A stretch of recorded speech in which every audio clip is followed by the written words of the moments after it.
Good afternoon all, and welcome to this afternoon's webinar called Introducing the Access to Work Mental Health Support Service.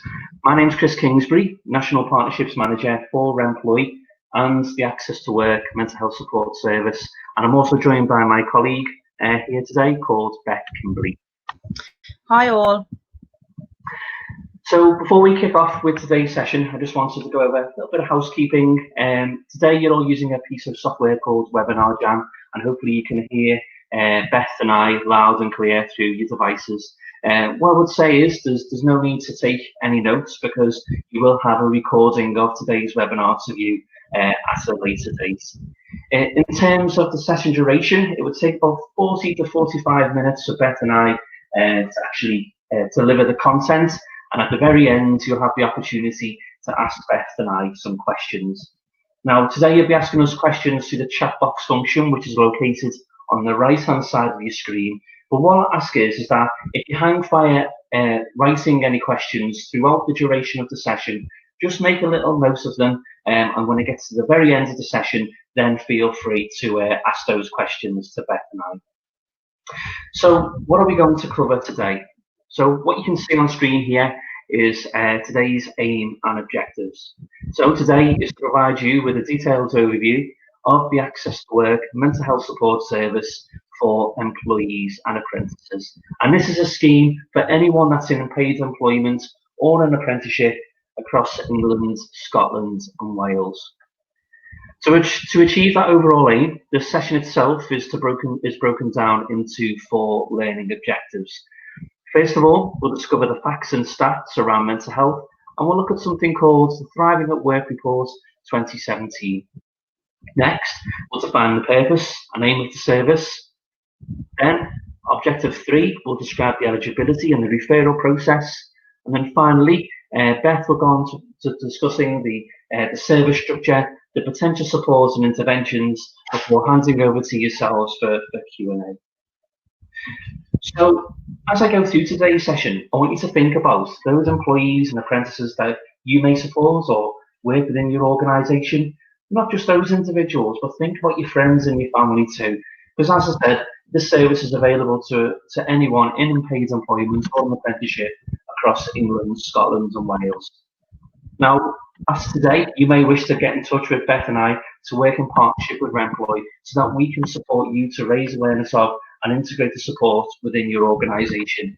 However, alternatively, you may wish to just start to utilise the support straight away after attending today's webinar and to include the Access to Work Mental Health Support Service as part of your toolkit, as part of your resource to support your employees and apprentices without signing any contractual paperwork, service level agreements or formal agreements with Remploy.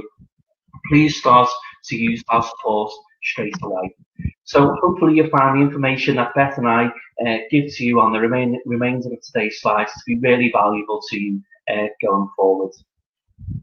So without further ado, let's move on to our first objective for today, which is the impact on businesses nationally. Back in 2017, the government published something called the Thriving at Work Report. The Thriving at Work Report looks at how mental health is impacting on UK businesses and the economy as a whole. So if you were to Google Thriving at Work Reports 2017, there you would go through to a government website and you have the opportunity to download or print off your own copy of the report. Now it's filled with useful facts and stats in terms of mental health and its impact on UK businesses and the economy. And what's more, it's filled with some useful toolkits that employers can use when it comes to supporting the health and well-being of their workforce. But just to highlight really as to why we have the Access to Work Mental Health Support Service, I've got 5 key stats for you today, all of which are listed within the Thriving at Work report. Now the first one says that 1 in 4 adults are experiencing challenges with mental health at any one time. Mental health is the leading cause of sickness absence in the UK, with 91 million days lost each year due to mental health problems. The cost to employers is anything between 33 billion to 42 billion pounds each year. And in terms of the economy, it's anything between 74 billion pounds and 99 billion pounds each year. And finally, 41% of employers have seen an increase in mental health related issues. So, what more can be done to support those employers and, more importantly, their workforce? So I'd like to introduce something to you called the Access to Work Mental Health Support Service, which is a scheme that Remploy have delivered on behalf of Access to Work and the Department for Work and Pensions since 2011. Now, before I explain to you what the Access to Work Mental Health Support Service is, I think it's important to make you aware of what the Access to Work scheme is in general. So Access to Work is a Department for Work and Pensions scheme, and it's designed to help people to perform well within their job role and manage the symptoms of their health condition or disability. Now, back in 2009, I joined Remploy as an employment coach, and I would support people with a variety of different health conditions and disabilities into employment. And sometimes, not all, but sometimes individuals may have required support via the Access to Work service that would enable that person to perform well and manage the symptoms of their health condition or disability. And just to give you some examples of how that could be used, it could be things such as adaptive technology or equipment, maybe a custom-built keyboard if an individual had issues with its dexterity in the fingers. It could be individuals that had access to a custom-built chair that would support their posture. I've seen people use it for software for the computers, travel support to get them to work, to get them through to work each day, help them to commute. You could have individuals maybe had a learning disability that could have access to work and to gain a job coach that could explain the requirements of their job into much more understandable bite-sized chunks. Now, Access to Work will have a variety of different suppliers based upon the nature of the support. And so back in 2011, Remploy was set up as the Access to Work Mental Health Support Service supplier, and in 2018 we had our contract extended. But for those of you that are already aware of the wider Access to Work service, you'll notice that as Beth and I go through the remainder of today's session slides, that there's some key differences between wider Access to Work service and the Access to Work Mental Health Support Service. And what Beth and I will do is we'll highlight those differences to you as we go along. So what actually is the Access to Work Mental Health Support Service? So it's confidential vocational support for employees with mental illness to help them retain or regain their ability to participate at work. So let's look at that in more detail. First of all, the support is independent and confidential. So unless the employee or apprentice gives us consent, we're not allowed to inform the employer that we're actually supporting that individual. It's 100% confidential. So there's organisations across England, Scotland and Wales. Now, Remploy, we possibly may not have a partnership with that organisation. However, then certain members of their workforce have contacted us independently and confidentially, and we're not allowed to inform the employer that we're supporting that individual unless they give consent. Now, what does that vocational support look like?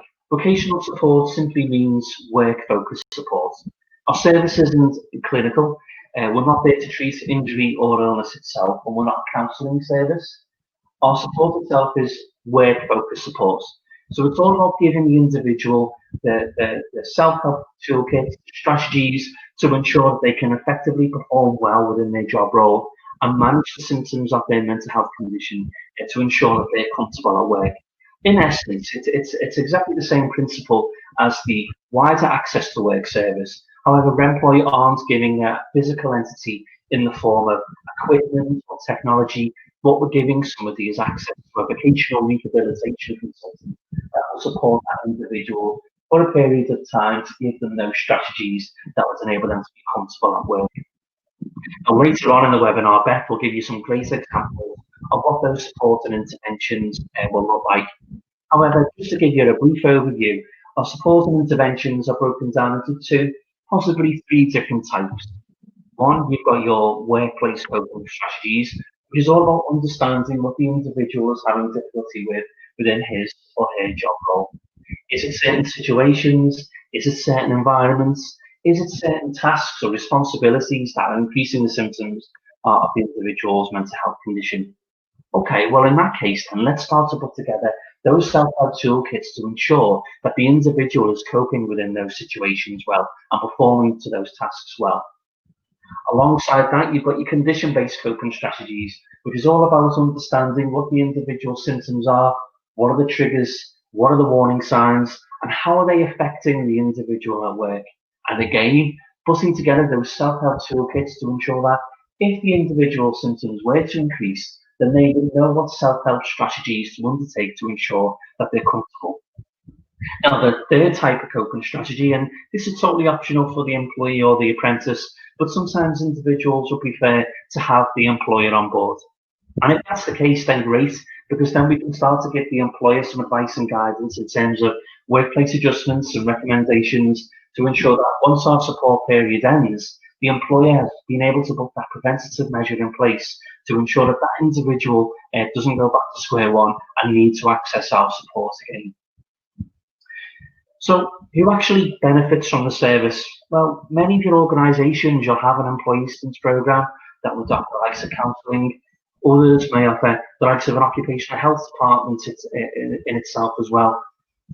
But we recognise that not everyone would require support via counselling, via an employee assistance programme. For some, counselling may make the condition even worse, but others may not require support via occupational health.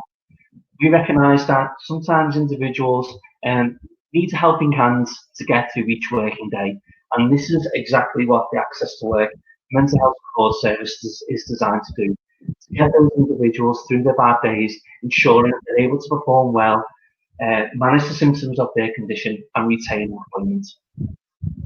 Who else may benefit from the support? Well, you might have individuals that are currently off sick, and this can be used to help their return to work strategy, or individuals who's about to start employment with an organisation, and this can be used to ensure that he or she doesn't experience any difficulties during the early periods of employment. So, what types of mental health conditions would we support, and what's the success rates?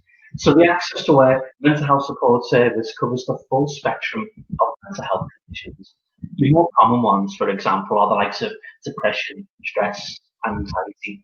But then we have other conditions that people may access our support for, so the likes of bipolar or post-traumatic stress disorder. It covers the full spectrum, so we're not just limiting our types of support for those much more common conditions such as depression, stress, and anxiety.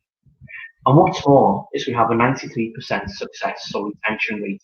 Now that's based upon individuals performing well within their job role and managing the symptoms of their condition within a 9-month support period. Now sometimes people say to me, Chris, what happens to that remaining 7%? Well, this predominantly goes back to what I was saying about the support being more vocational as opposed to clinical. So if in the unfortunate circumstance someone was self-harming or had attempted suicide, then under the remit of our vocational support, it wouldn't be fit for purpose. However, having said the support isn't clinical and it is vocational, the vast majority and great members of my team called vocational rehabilitation consultants that are based across England, Scotland and Wales, working on the front line to support individuals with those workplace and condition coping strategies. They themselves are clinically trained. So we've got the likes of psychologists, counsellors, occupational therapists, even a couple of physiotherapists in the mix too. They have their expertise, but they're just applying the support and intervention with a much more of a work-focused vocational approach. So hopefully that makes sense. Now, before I move on to the next slide here, I wanted to highlight to you what the first key difference is between Access to Work and Access to Work mental health support service. So when it comes to the wider Access to Work service, if an individual was gain access to adaptive technology or equipment, Access to Work was part fund that support. So, for example, if it's a custom-built chair, Access to Work would part fund, and the amount being depending on the size of the organisation, and then the employer would be asked to pay a contribution too. Now, when it comes to the Access to Work mental health support service, there's no service level agreements that Remploy in your organisation has to sign. There's no formal arrangements. There's no invoicing. And above all, your organisation doesn't have to pay any contribution financially at all. No financial contribution is required from the employer, employee, trainer, provider, college, apprentice. It's 100% funded by the Department for Work and Pensions. So we've got a bit of a background there to the Access to Work mental health support service. What's the eligibility criteria? There's two, and it's very straightforward. Now, the first one is that the individual must be in paid employment. Any hours, any length of contract, self-employed, attending work at the present time, or signed off sick. Now, it's also worth noting here as well that individuals that are furloughed, being asked to work from home at the present time, or have been redeployed to another organisation or department, then they themselves will also meet this eligibility criteria. Alongside that, the second eligibility criteria is that the individual must have a mental health condition or have symptoms. Now, this can be diagnosed or undiagnosed. Your second key difference here between the two different types of access to work is that with the wider access to work service, most, if not all, individuals that access the wider access to work service will require a formal diagnosis. It doesn't work like that with the access to work and mental health support service. No formal diagnosis is required.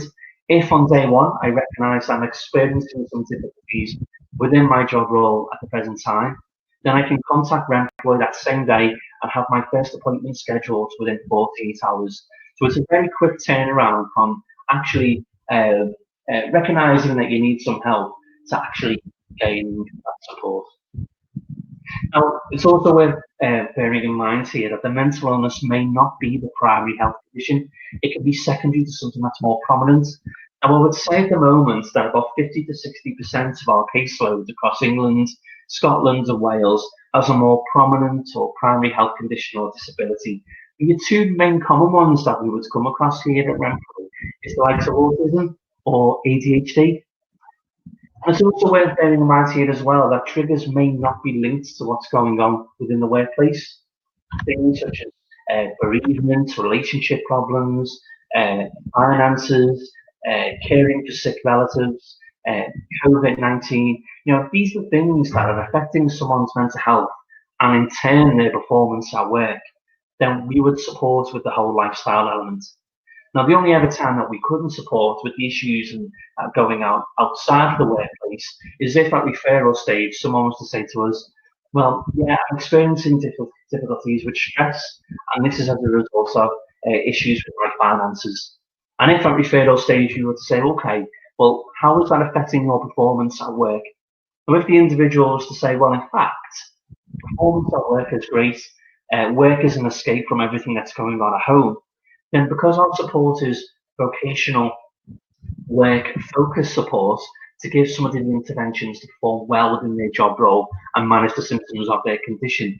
And if there was no issues taking place within the workplace, then the individual wouldn't meet that eligibility criteria.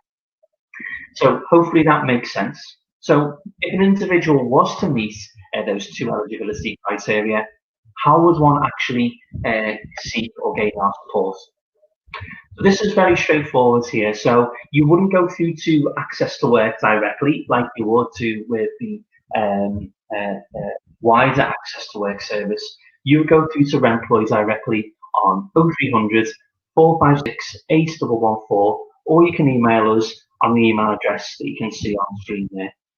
Now, on the right hand side of your screen there, you'll have a section called Files.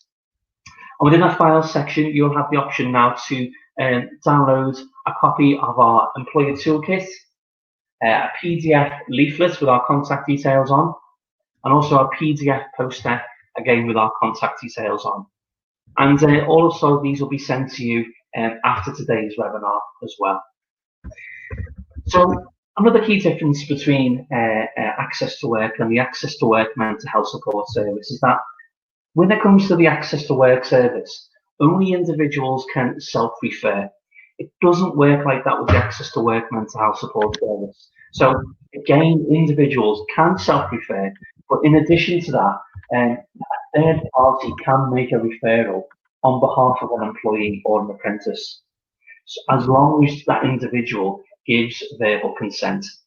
So some of you that may be joining us today may work within occupational health. You may be a line manager, you may be a clinician, you may be a mental health first aider, you may work within human resources. If you're having a private conversation with a member of staff and they're giving you details about the difficulties that they're experiencing at the present time, then as long as that individual gives you verbal consent, then by all means feel free to refer that individual on their behalf. And that's really, really useful because when I joined this service back 3 or 4 years ago now, it never used to be the case. And many employers that I would work alongside as partnerships manager, they would come to me and say, "Well, Chris, how many referrals have we had in the past month?" And I'd say, "Well, strangely enough, yeah, we haven't had any." And they were quite taken back by that because they would have various different conversations with members of staff that they knew of that were having difficulty at the present time. And what we established was that individuals, should say, the employees were given individuals leaflets to take away and give us a call themselves. However, it's a challenge in itself, recognising that you have a mental health condition. Never mind take that next huge step to calling your employer and speaking to somebody at the end of the telephone that you're telling them your problems and the challenges that you're experiencing at the present time. So to make it much easier for the individual and to get the ball rolling for them, it was introduced for a third party to make a referral on behalf of the employee or the apprentice. So if it makes it easier for that person to help them access our support, then please feel free to do that. No written type of consent is required to make a referral. The employer toolkit, which you'll see within the file section as well, it's filled with other useful resources to help you raise awareness of and integrate the service within your organisation. There's some video case studies there, there's some paper-based case studies, there's our leaflets and posters, there's a fact sheet where it highlights the key differences between an employee assistance programme, occupational health, and the Access to Work and Mental Health Support Service. So feel free to have a good look at that after today's webinar, and we'll also send that to you again in the recap email that we'll send to you over the next couple of weeks. So whether you were to refer somebody yourself, or indeed if the individual was to refer themselves, you would go through to our employees head office based in Leicester, and there we've got a team that are taking calls day in and day out. And what we would do here is first of all check the individual's current circumstances and eligibility for support. So we would ask the individual's name, where they work, job title, a brief description of the duties and responsibilities, a description of the mental health condition and or the symptoms that the individual is experiencing at the present time. Because remember, not everyone would have had that formal diagnosis. How the condition or symptoms are affecting the individual at work. Is there any details or responsibilities or targets that the individual is finding it difficult to meet at the present time? Is the employer aware of the difficulties the individual is experiencing? This is really important, this question, because many people who access our support will say, well, no, my employer isn't aware. Well, then that's interesting, because what we'll need to do there is to highlight as part of the individual's action plan to potentially look at strategies to bring the employer on board so that we can start to give the employer some advice and guidance in terms of workplace adjustments. Now, many people will be adamant that they don't want the employer to be aware throughout their 9-month support journey. And we would totally respect that the employer wouldn't be involved. However, what we also find is that as the support period progresses, as the individual starts to feel better within themselves, they're more inclined to the employer coming on board. So, for example, you may have employer representatives coming on board at month 4 of the 9-month support journey, or even later. So the employer can come on board at any stage. On the flip side, you might have individuals who say, well, yeah, my employer is aware of the difficulties that I'm experiencing. Okay, well, what supports and interventions is the employer already putting into place for you? Has it been a referral to your organisation's employee assistance programme, counselling? Has it been due to increased levels of sickness absence, that you've been referred to your organisation's occupational health department, or has your employer changed various work routines and patterns, or with your consent, you've moved down to part-time hours. All of this information about what the employer is doing for the individual allows us to put together a much robust action plan of how we're going to support that person going forward. Now, not everyone will know the answer to this next question, but we would always ask, does the individual have a clear idea of any help that they need? It's always worth asking the employee or apprentice what their personal opinion is. And finally, just to ensure that the Department for Work and Pensions can 100% fund the support for the individual, we would ask the individual's national insurance number, or it's slightly different if it's an apprentice, we would ask for what you call an individual learner record. So the individual has met the eligibility criteria. They've then referred to Remploy. Our business support centre has contacted the individual to check the current circumstances and eligibility for support. But what happens next? Next is the standard client journey, and I'm going to hand over to Beth Kimberley, who'll take you on a tour of that and what that looks like. Thanks, Chris. Yeah, so once the referral details have been taken by our support centre in Leicester, the first thing that they'll do is they'll assign the individual to work with their local VRC. So the VRC will always be local to their home address. So you wouldn't have a VRC based down south supporting someone up by me in Birmingham. So they will always be local to them. The first thing that the VRC will do is they'll arrange a telephone assessment with the individual. So it's not so much an assessment because you've already assessed that the individual is eligible for the service in order to get to this step. However, this call is there to discuss the individual's symptoms and their support needs in more detail. And we will then develop an individual support plan. So that individual support plan is a document which it does get sent to Access to Work as kind of a business case to say this is why this individual needs support and this is what Remploy can do to help them. But it's also a guide for the individual to refer back to throughout their journey to know what was agreed in regards to support from us. So before we send that to Access to Work, we will review it with the individual themselves and they'll sign the support plan along with their consent forms. And that's done in the first face-to-face meeting, which always takes place within 30 days of the referral taking place. That first face-to-face meeting can take place at a location of the individual's choosing, so it could be their home address, work address, or a more mutual location. We often meet people at home if they've been signed off work for a period of time. It could be at the workplace if they would like their line manager to come along with them to attend that meeting, or perhaps a more mutual location if they're not ready to take that step with us and get that step for us to engage with the employer yet. During this first meeting, we'll schedule in fortnightly review telephone calls with the individual so that they know when to expect those calls and they can schedule them in their diary. We'll also book in a 6-month review. As how the 9-month support period works is it's 6 months intense support from the VRC and it's 3 months lighter touch intervention from our online team who will support them if they are demonstrating that they're coping well with their health condition at the 6-month stage. So we would review that during a face-to-face 6-month review meeting, which they'd know the date of throughout the journey. We would also allow an additional meeting based on the needs of the employee or the apprentice throughout their time on programme. So for one person, that could be a return to work meeting 2 weeks in, or it could be just a routine catch up, a month before, or some people may not wish to have that meeting and, it's not a mandatory meeting. During the light touch 3-month period, our support centre will keep in touch on a monthly basis just to check in, see if everything's going okay. And if at any point they do need any further intervention from the VRC, then the support will move back to the VRC. At 9 months is where the service concludes.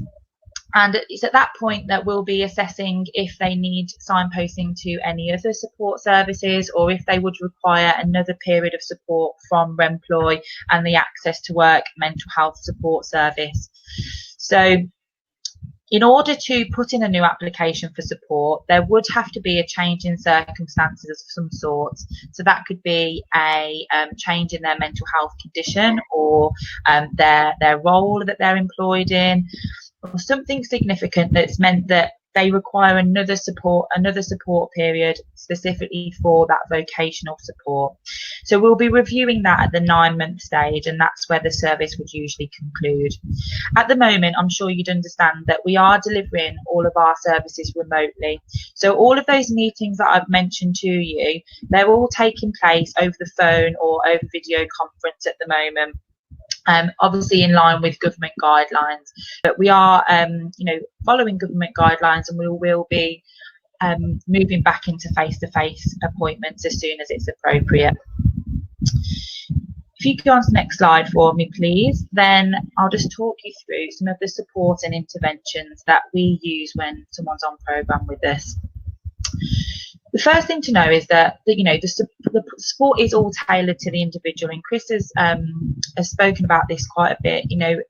What the support period looks like for one person is going to be very different between customers, and they'll always have the same 9-month support, but what that looks like will vary on their individual needs. So you may have an individual that has a recent diagnosis and they haven't quite got to know their health condition just yet. That's where we could use something like a wellness recovery action plan to look at their early warning signs, their triggers, and perhaps put a crisis plan in place. Say, for example, if there's someone that's vulnerable to having panic attacks and things like that at work, what do they want others to do in that situation? How do they want their colleagues to respond? We'll also do a psychological well-being and self-esteem assessment at the start and at the end of the journey. And it's a really good distance travel tool for us and for the individual to see how far they've come.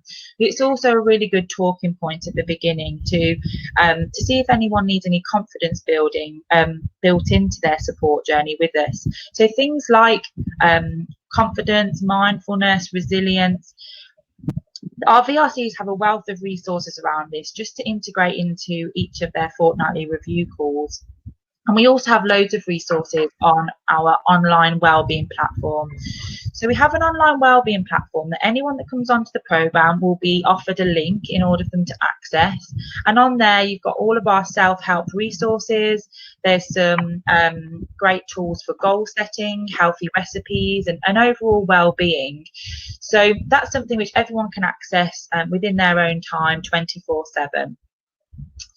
We'll also make a lot of advice around reasonable workplace adjustments and help to work with occupational health in order to apply any interventions that they might have recommended.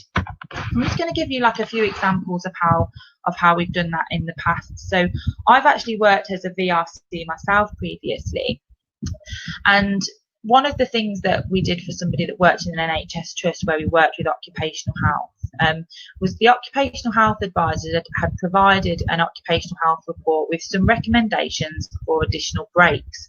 So that was quite a broad recommendation, and it was left up to the discretion of the line manager as to how they interpreted that.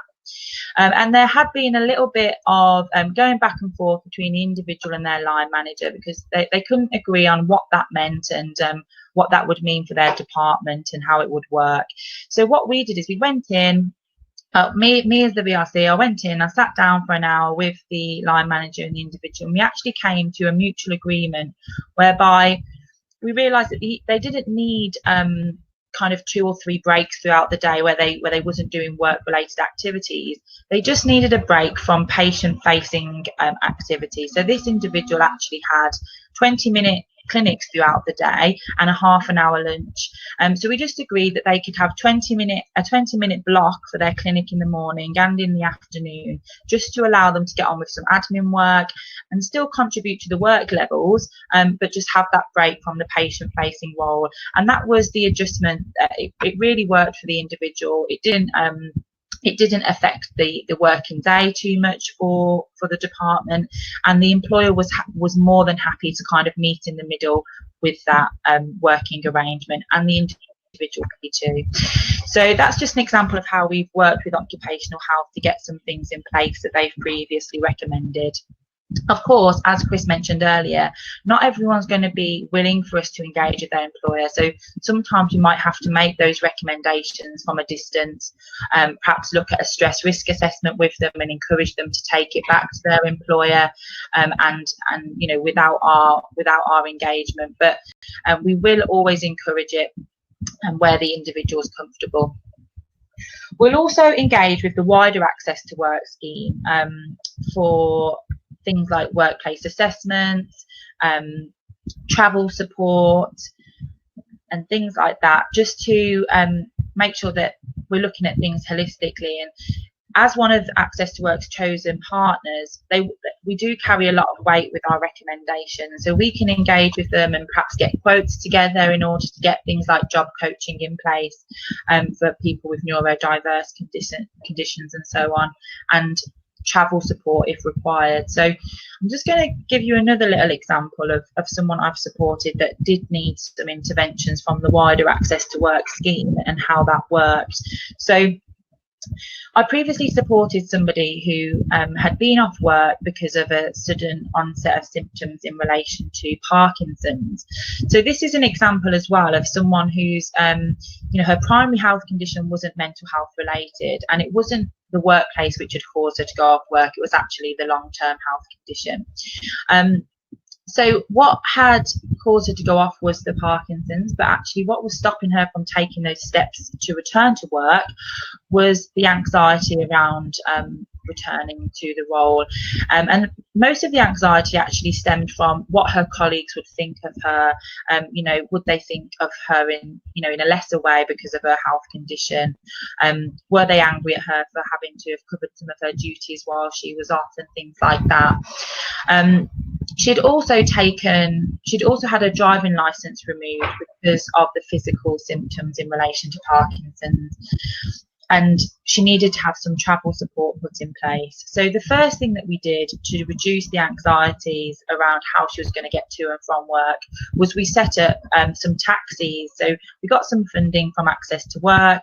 We got together 3 quotes from different taxi companies and arranged for that funding to be put in place, which reduced her anxiety massively, and it actually got her to the point where she was then happy to have a conversation with the employer about reasonable workplace adjustments, as she knew that a return to work was on the horizon. When we met with the line manager, the first thing that we agreed was that she would put in her own words kind of her journey over the last 6 months and what she'd experienced and what had changed for her and what hadn't changed for her as well. You know, basically saying to people, I'm the same person. Yeah, there are just a few things that are going to be a little bit different when I return to work. So we got that out to all of her immediate team, which again made her feel comfortable. And then we got some adjustments in place for her in case she was to have a panic attack at work in relation to her stammer, which was in relation to her Parkinson's. We also signposted the individual to a few other resources in her local area. So we're not a signposting service, but we do signpost to other organisations where appropriate. So that is often charitable organisations, such as Mine, Cruise Bereavement, or on this occasion it was to Parkinson's UK in order to arrange for her to go to her local support group and get her signed up for that.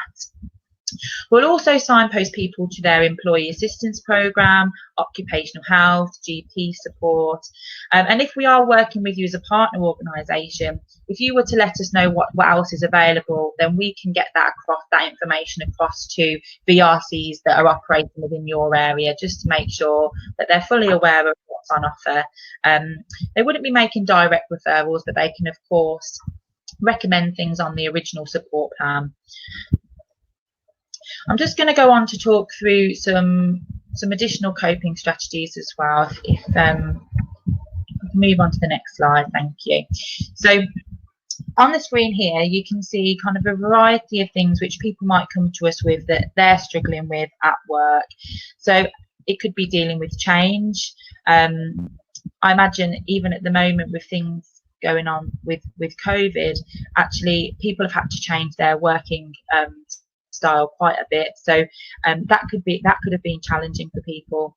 Communication and working with others, time management, organisation and planning, management of treatment and medication, and this is just to name a few. And our VRCs have got a vast toolkit of things to help people with these issues, and these are the sorts of topics that we'll be focusing on during the fortnightly review calls. So we'll be having in-depth conversations around these challenges and supporting with overcoming them.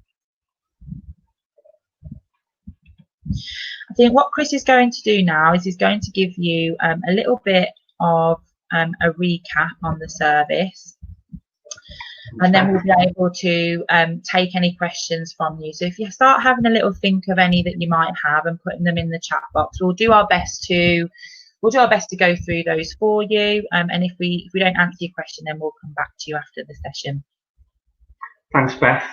So, like Beth mentioned, now's the opportunity to ask us some questions. So, in the chat box function located on the right-hand side of the screen there, please feel free to type your questions. And whilst you do that, I'll just do a review of today's aim and objectives. So today was to provide you with a detailed overview of the Access to Work mental health support service for employees and apprentices across England, Scotland and Wales. And to achieve that overall aim, this session was broken down into 4 learning objectives. First, we discovered the facts and stats around mental health, and we looked at something called the Thriving at Work Report 2017. If you've not read that before, or if you've not heard of it before, definitely worth checking that out on a future date. The second objective here was to define the purpose and aim of the service. We said that the service is delivered by Remploy on behalf of Access to Work, and it's a scheme that we have delivered since December 2011. The service itself is confidential, vocational support, and comes at no cost to the employer. The eligibility and the referral process was the third learning objective, the eligibility being that the individual must be in paid employment or an apprenticeship and have a mental health condition, whether that be diagnosed or undiagnosed. The referral process, very straightforward, is to come through to Remploy directly, not through to Access to Work directly on 0300 456 8114, and the individual can refer themselves, or alternatively, you can refer that individual yourself as long as that person gives you verbal consent to do so. And then finally, the fourth objective, Beth did a great job of giving some fantastic examples of the service structure, the potential support, and the interventions that one may receive, being that the support lasts for a period of 9 months, a mixture of face-to-face appointments, telephone review calls, and the workplace and condition coping strategies are mainly broken down into 2, possibly 3 different types: your workplace coping strategies, your condition-based coping strategies, and the employer advice and guidance in terms of workplace adjustments and recommendations if the employee gives consent. So before we hand over to yourself for questions, just to remind you that after today's webinar, once you've used it, whether you're viewing it live now or whether you're viewing it as a recording, feel free to add this to your toolkit and begin to make your referral through to Remploy on our telephone number 0300 456 8114. There's no need to wait to set up any sort of partnership agreements between our organisations. You may wish to benefit from that. Maybe you may wish to have a webinar, the likes of what we've just delivered here, for your organisation, or you may wish to get our help to fully integrate and raise awareness of the support within your organisation. So staff, if they need our help, they can access our support. But it's totally up to yourselves. It's totally optional. The main important thing to get across to you here today is to educate you that this service exists and is available for you to use as of today. So without further ado, I'm just going to move on to the final slide where you have my details on screen. If you don't have any questions today, then feel free to contact Beth and I with the details you can see on screen there, or please hang fire and wait for our email, and please feel free to respond to that. But let's move on to the questions. So, Beth, do we have any so far? Yeah, we've had quite a few questions, so we'll try and get through as many as we can. I'm going to start with the ones which were sent through earlier on in the webinar. So one of the first questions is it okay to access if you're on permitted work? And the answer is yes. We can support people who are claiming on permitted work. The next question is it okay to work alongside other services such as Richmond Fellowship? So yes, as long as you know, it's not too overwhelming for the individual to be working with two different services that are perhaps offering a similar service, then by all means, yes, they can do. But it may be worth kind of assessing at which point they're most going to benefit and from each service, and which is going to add value at different times. We've had another question about accessing, like referring people to other services such as occupational health, IPS and things like that. Hopefully I've answered that question. So if we are working closely with you in partnership and you let us know what services you've got on offer, we can make our VRCs aware of all of the different services. If someone is on long-term sick, then we would be able to support them, and it doesn't matter how long they've been signed off for. So they may have been signed off work for even a couple of years. As long as someone's got a contract of employment for us to help them to return to, then we'd be able to support them on programme. We've had another question around qualifications of the VRCs. So the VRCs come from a variety of employment backgrounds, and there's not kind of one set qualification that we look for when we are recruiting for our VRCs. But we have people from that are BPS accredited. We have people who have got their CDMP qualification, and that's something that we aim to put all of our VRCs through when they join Remploy if they haven't already got it. And we're basically looking for competencies where they've previously supported people on a journey to improving their health. So that could be working in a physical rehabilitation setting or more of a mental health rehabilitation setting. A lot of our VRCs have actually come from an NHS clinical background. Bear with me while I just go up some more questions. I'm just picking some out here, Beth, because I can't see where the questions are that you're reading from. There seems to be so many questions as we were delivering the session, which is great. So a question that I've seen there was if people are hesitant to access the support. I think the main barrier with that is if individuals think that the employer is going to find out. And we do stress to individuals and to employers when it comes to raising awareness of our support within the organisation that we're 100% independent and confidential, and unless that individual gives us consent to do so, we're not allowed to inform the employer. We've also had a question around redundancies and people who have lost their jobs. So I'm just going to explain that a little bit more as well. So obviously we're in uncertain times at the moment, and there are more people potentially facing redundancy and still on furlough. So the first thing to know is that we can support furloughed customers. So if someone is uncertain around their job role and they're currently furloughed, that's absolutely fine. We can support them. If someone is currently in employment and facing redundancy, we can support the individual as long as their long-term goal is to find new employment and to stay in employment. So, for example, they may have been on programme with us for a couple of months, and then in month 3, unfortunately, became redundant. And we wouldn't help them to find a new role, but we would keep in touch with them throughout that journey.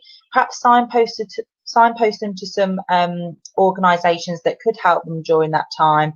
And if they find new employment, we would continue with the remainder of time that they have on programme.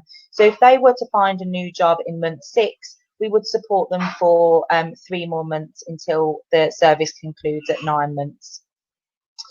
That would also warrant a change in circumstances. So if it got to 9 months and actually during those last few months of support, their role had changed and they'd gone through redundancy and things, I'd say that's more than a case to get another 9 months support from Access to Work if required. Next question. Olivia, is that the next question, Beth? Will you be providing a recording of this webinar? Yes, there will be a recording of the webinar. So GovConnect will be sending out a link for you to view a recording of the webinar again. You'll also get a recap email with all the resources of the session itself to have a look at again and to share with members of your team. So yeah, if you missed anything, don't worry. You'll have the opportunity to view the session again. Thanks, Chris. I lost my place slightly then, but I've just come across another question around freelancing. So a freelance worker would come under self-employed. So we do support self-employed individuals. And as long as they're registered and their self-employment is their main source of income, even if at the current time they are perhaps claiming the available benefits because their business has been put on hold, then that would be absolutely fine. You know, they are still classed as self-employed and it would be their main form of income. Thanks, Beth. Forgive me, Beth, if you already answered this one, but a question here is, are there any costs to the organisation with a much more structured partnership? No, not at all. So after today's webinar, you can just feel free to start utilising the service, as I mentioned during the presenting of the slides there.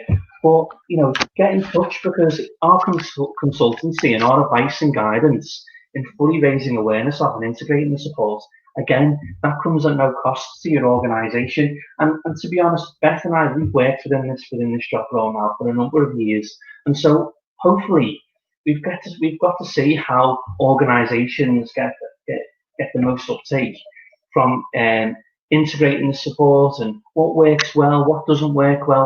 So it's definitely worth, you know, taking us up on that invitation. If you want to fully raise awareness of it, then please, you know, do get in touch. We're not going to ask you to pay anything. Let me see if we do one more there. And another question here from Cara? Can you help people move away from the existing job? We're not designed to help people find other types of work. What we're there to do is to support the individual to retain their current employment. That's essentially the overall aim of the Access to Work service. And I think as well, like if it was something like moving away from their role and helping them with the redeployment process and perhaps taking some of those pressures and like the pressures of communicating throughout that redeployment process away, then we'll of course support with that. But yeah, as Chris said, it's not so much finding them that new role, but if that's their decision, then it's going to be the best thing for their mental health, then we'll of course support them throughout that journey, whichever they decide. There's been perhaps one of the final questions. Someone said that they're anticipating a lot of issues around anxiety in relation to staff returning to the workplace after kind of a few months off work. And you know, our VRCs have lots of tools within their within their skill set to help people with like kind of that dealing with change aspect as a whole, so helping them to integrate back into the workplace. And I think that'll be especially hard if people have been shielding throughout this time. So our VRCs are fully aware of that, and we'll have lots of things to support people with that kind of difficult transition. Thanks, Beth. Have we covered all the bases? Or have we answered all the questions? There's been so many. It's really good to see. And the comments that you've left us as well, they're really positive. So I'm really pleased that you've all, well, hopefully all of you, have found this really useful. If we have missed any of your questions, we do apologise. But do get in touch with me directly on the details that you can see on screen there, and do look out for that recap email from Beth and I over the coming weeks. Happy to bring this to a close, Beth? Yeah. Okie doke, that's fine. So the last thing to say here today is just thank you all for joining us today. It's much appreciated. We hope you found today's information useful. Like I said, we'll be in touch, and have a great afternoon, everybody. Take care all, and bye bye. Thank you. Thank you all.